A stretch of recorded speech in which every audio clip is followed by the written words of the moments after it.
Act. Those are liberty infringing. Those are power-giving authorities to the President that our Founding Fathers would not have supported. The Founding Fathers would have been appalled to know that you can be spied on by the government and they don't even have to notify you until 6 months later.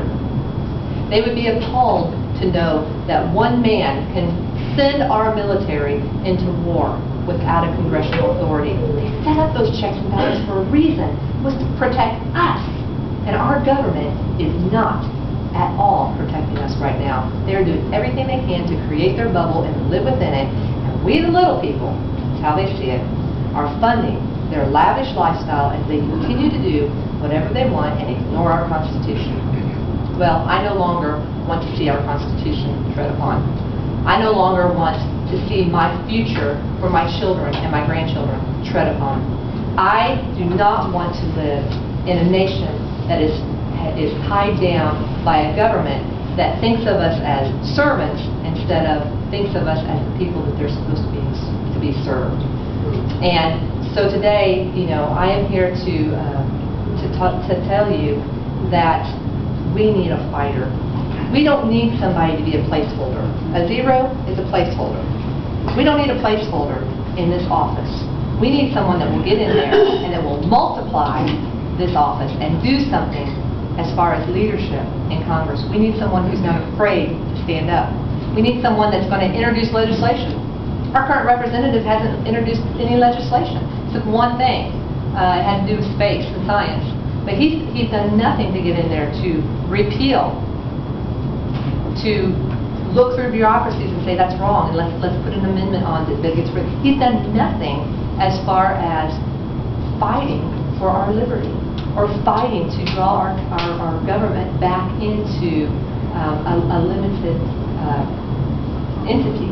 He's done nothing to do that. We don't need a placeholder. We need a fighter. We need somebody to get in there and to work as hard as they can to repeal this stuff. I want a nation that's unfettered by the chains of governments. I want to live in a nation where life, liberty, and property are protected. I don't want to be a lien holder. I want to be a property owner. I want to live in a nation where each person is free to pursue his dream.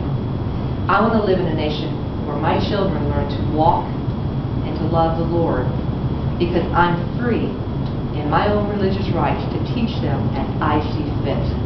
I want to live in an America that the Founding Fathers envisioned as being the hope, and that, as Ronald Reagan said, was the beacon of light for this world.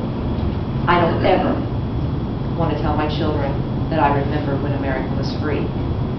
And so, after much prayer, after much consideration, after being around and talking to many people, I've been to D.C., I've visited with people out there. I'm here to tell you today that because I believe so strongly in a free market, a true free market, I believe in the right to pursue a dream for you and for my children. I believe that we have a responsibility as citizens, not politicians, as citizens, to fight on behalf of this district and this nation. And I believe that we can reform this nation back to its constitutional foundation if we put the right people in office.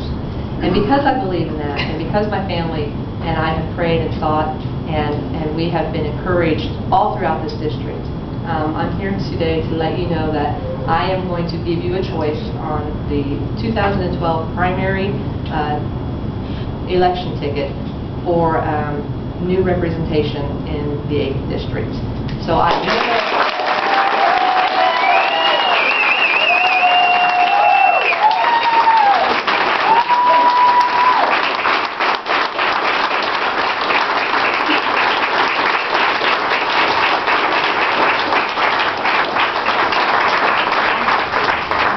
to be honest with you, I have thought long and hard and prayed about this.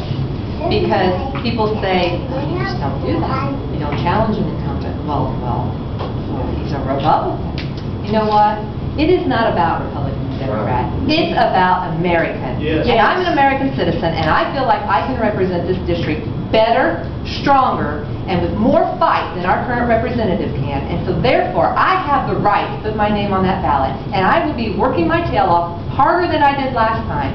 And with the help of so many wonderful patriots that we had last time, and I can look over this and almost name all of you as people that helped me, I'm going to win. And if I don't, you know what?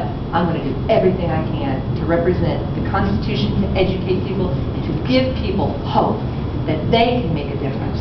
Because we're going to set out, and we're going to launch this thing off, contacting and touching people one at a time, and saying, listen, there's still hope. Not the hope that we were given in the presidential election last time. There's hope in you. You as a citizen, standing up and saying, I can do something. I can make a difference.